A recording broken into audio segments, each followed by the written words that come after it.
Am I the a-hole for no longer sending my dad money out of my paychecks because I've found out he moved a woman and her kids in with him? I, 20-year-old male, have been sending my dad money since I moved out a couple of years ago. To be even more honest, I was taking care of my dad and not the other way around. He spends all day watching TV and he's on disability, which is how we afforded things when I was growing up, but money was tight. We didn't have a lot, and I got good at finding ways to make food and money stretch for us. Even though I never made a ton of money, I did want to help my dad out, so I'd give him some money bi-weekly when I could, which was most of the time, and I helped him get groceries and stuff. In August, my dad was around less, and I thought he was maybe finally getting out a little. Then in October, I found out he was dating someone, and he moved her and her kids in, and they were all expecting me to send money, and were all using it. I told Dad I knew, and he told me he didn't see why it was such a big deal. I told him I was taking care of him, my dad, not some strangers. He told me they're not strangers, and one day they will be my family. I told him I'm not supporting all of these people. He asked if I'd leave him struggling worse than before, and I told him that wasn't my problem. I said I took care of him because I loved him, but it was time he learned to stand on his own 2 feet, and I asked if he even cared whether I was doing okay or not, because expecting me to support someone else's family at 20 was insane. I told him there was going to be no more money. He won't stop asking for it and asking why I want to punish him for finding some happiness. I even got a text from someone I assume is his girlfriend where she called me a crappy son and family member and took offense to my attitude about dad finding love and being a good dad to more kids. I blocked that number because I didn't want to deal. The last time Dad called me, he wanted to figure out a way for me to send money again, and his girlfriend was yelling that she wanted to talk to me, but I made it clear I was hanging up if she took over. I told him there were 2 adults now and they could figure it out, because I'm done. My dad said I was abandoning him, and it hurt because he wanted me to be happy for him and help him like the good son I have always been. Am I the a-hole? Now for the top comments. Not the a-hole. One or both need to get a job. I'm guessing they're both complete bums though. A gold digger by proxy. Now I've seen everything. If you have someone move in with you, they should make your life easier, not harder. She should have a job and say, with your disability and my pay, we can make this work. Not demand OP keep sending money to take care of all of them. She is absolutely a bum. They both are. OP let them figure it out on their own. They're both adults. They'll be fine. And it's not your responsibility to take care of 2 grown adults. Go be 20 for once and have fun. Not the a-hole. Not the a-hole. How was she surviving before she met your dad? Save that money. When she drains him out, you will have to keep him afloat. I wondered that too. I know my dad relied heavily on me, but I asked myself what she did. Not my problem though, and if that no longer works because she's with my dad, she should put her kids first and go back to providing for them. His girlfriend is a bigger leech than your father. How sad she's trying to strong-arm someone else's kid to fund her and her spawnage. Not the a-hole. Take that money and put in a savings account. Worry about your own future, not that of 2 lazy bums. Not the a-hole. And who the entire hell does this woman think she is? That was my attitude with her last text especially. It was really strange considering we never actually met. Next story. Am I the a-hole for asking my parents who'll make sure I have an amazing Christmas if all my money goes to my siblings? My parents have me, 17 male, my brother, 12 male, and my sister, 7 female. My parents always told me I ruined their college experience, and I was the reason they needed to drop out and be serious adults. My brother wasn't even born yet when they first shared that info with me. My mom was heavily pregnant the first time I remember feeling their resentment. I always got less love, attention, and money spent on me because of that. My siblings were in activities from really young ages. I never did anything outside of school except for working. My jobs were babysitting from the age of 12 and then getting a part-time job at 16 at a local store. But I never got to learn an instrument, or play a sport, or join any kids' clubs like my siblings. Every Christmas and birthday, I got some clothes as gifts, while my siblings got toys and video games. When I started high school, the clothes even stopped, and I wouldn't get anything. They never made excuses for it when I asked. They probably expected me to know it's because they resented me. I'm not close to either of my siblings. They're not close to me or each other either, and I admit I resent them. I know it's not their fault, but I have a countdown to leave home at 18 and to go no contact, and that's going to include my siblings. This year, my dad lost his job, got a new job making less, and then my mom lost her job and became disabled. My parents sold some things, including some of the consoles and their own stuff, to pay bills and buy groceries. My siblings didn't get much for their birthdays this year, and as of December 12th, my parents don't have gifts for my siblings for Christmas either. My parents told me they wouldn't be able to afford anything, and that they know I have money somewhere, and I should make sure they have an amazing Christmas this year. They said my siblings deserve that, after everything that's happened this year. I asked my parents who'll make sure I have an amazing Christmas if all my money goes on my siblings. I asked them when I ever got to have an amazing Christmas. They told me it wasn't about me, and I know the reason they didn't treat me the same, and that it shouldn't be a reason for my siblings to lose out all year. I said they needed to find someone who wanted to help because I don't, and I'm not spending anything on my siblings. I said my money is mine, and it'll get me out of everyone's hair in a few months, and they can forget about the kid who ruined their lives. They told me I can't be mad at them if I do the same thing to my siblings as they did to me. Am I the a-hole? Not the a-hole. It's their responsibility, not yours. They also have a responsibility to you. You have no responsibility for your siblings. Your parents do. Work on getting out of there. In case it's not perfectly clear, they also decided to be irresponsible when they were young, which led to your existence. You didn't ruin their lives. They made their own choices, and then tried to ruin your life. The good news is, you'll be an adult soon.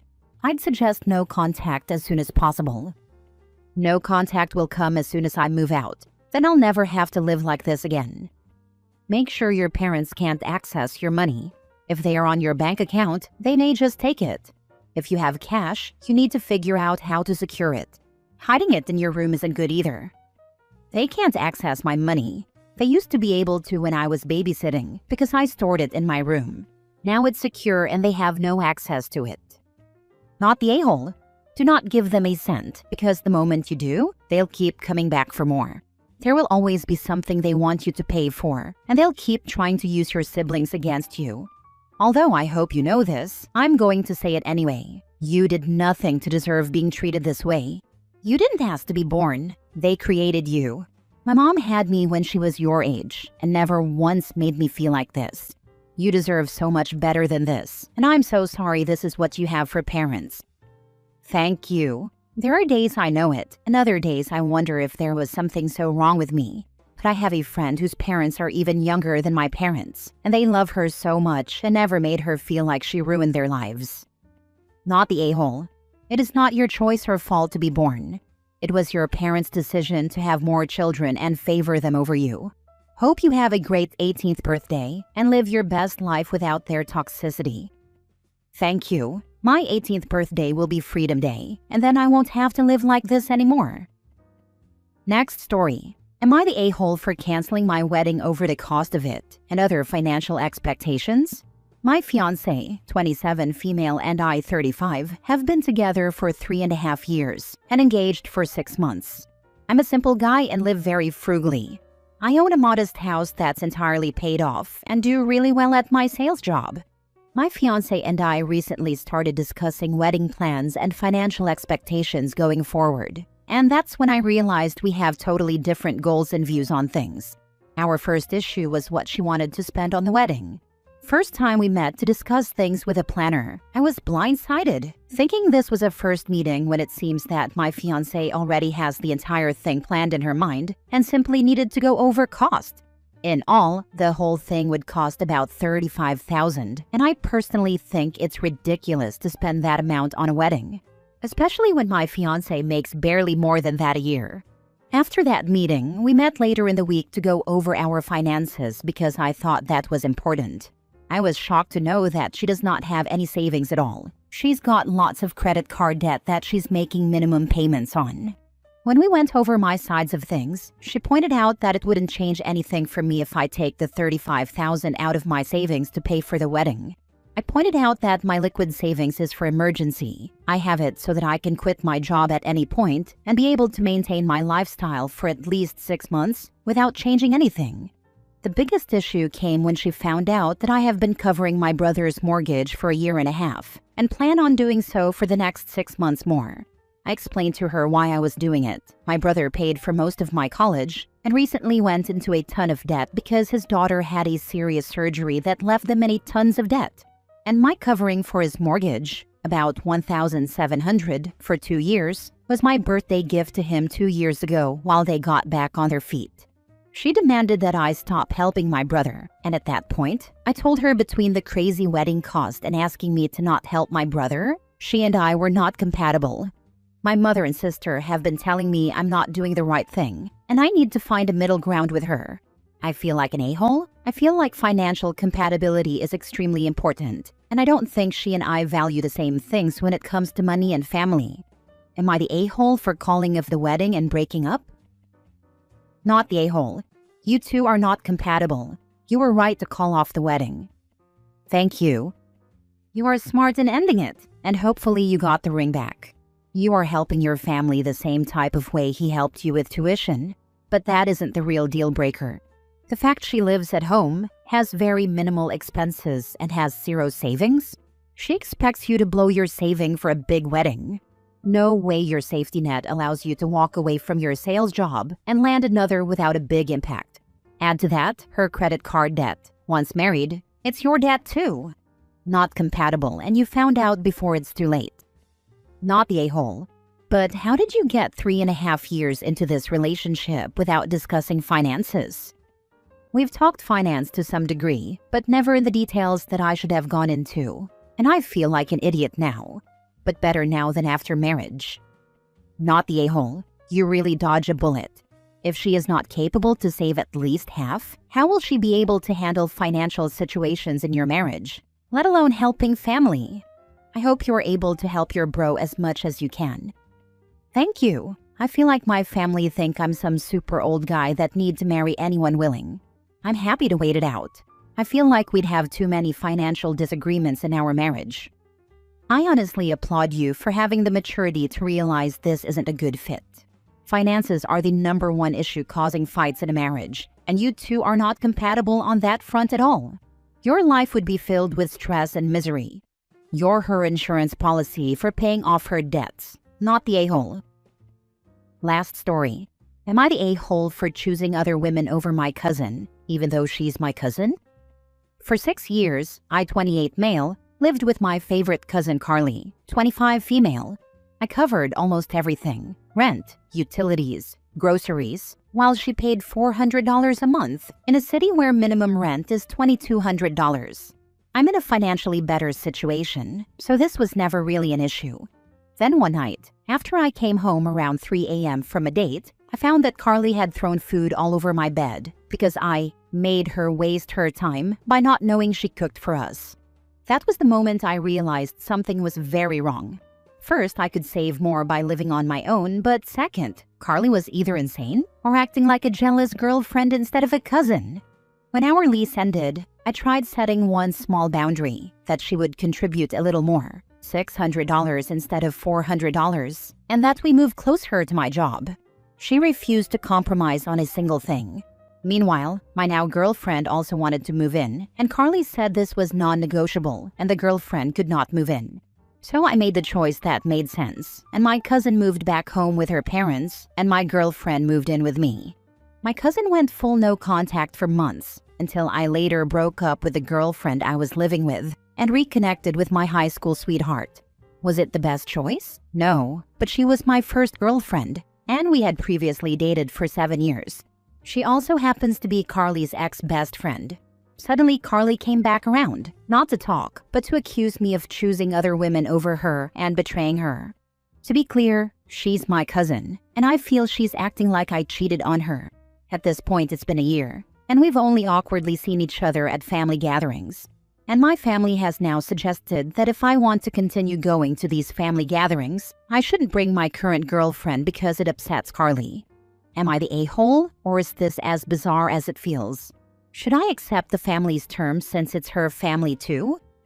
Seems Carly has feelings for you and is having mental health problems. A cousin does not act this way. Family is not seeing the real picture since they don't want you to bring girlfriend because Carly will get upset. Good luck. To me, this read as a combination of that and her gravy train coming to an end. Yup, she might not want to have sex with OP, but she sure wants him to fulfill every other need, like cheap rent and paying for food and attention. Other women take that away from her. Emotional incest, I think, is what they call it. Not the a-hole, not in the least. I'd put in a family group chat. Carly, I'm not into incest unlike you, and apparently the rest of the family. Even if I were, you're not my type. Stop acting like a jealous girlfriend. Also, your act of spreading food all over my bed shortly before we no longer live together is the action of a toddler. Perhaps if you had actually informed me and my then girlfriend that you planned to cook us all dinner on that night, your actions wouldn't have been the proverbial straw that broke the camel's back, which is the catalyst for my choice to no longer live with you again. As it stands, you need to both proverbially grow up and act like the adult you are now supposed to be, as well as get yourself some mental help to fix your unhealthy obsession with me and move on with your life. On a side note, OP, did you ever tell your family precisely what she did regarding the food on your bed, or any of her actions that are those of a jealous girlfriend and not a cousin? If your family has only heard her version, they may not be aware of just how bad her obsession is. Although in that vein, she already got her narrative out there, and so they're more likely to believe her over you regardless. To be honest, I'd tell your family that you're sad you will miss seeing them at the family gatherings, but you will not be going to any event that Carly will be attending, with or without a significant other, until she gets the help she clearly needs, and stops behaving like a spoiled toddler, throwing a temper tantrum, compared to the adult she's supposed to be. Also, make it clear that if they assure you she won't be there, and she is supposedly suddenly there or she shows up after you arrive, you will be turning around and leaving immediately. Make it clear that you don't care whether you are mid-meal, mid-convo, mid-activity, or anything else. The moment you know she is on the way or there, you're gone. My other cousins are aware of the infamous food in bed incident, LOL. Most of them seem to be trying to keep the peace, so while they don't agree with it, they've tried to make excuses. Once we stopped talking, I stopped bringing up things I thought to be weird. So you're probably correct in that she's had more opportunity to paint a narrative, or they are unaware of how weird it actually is.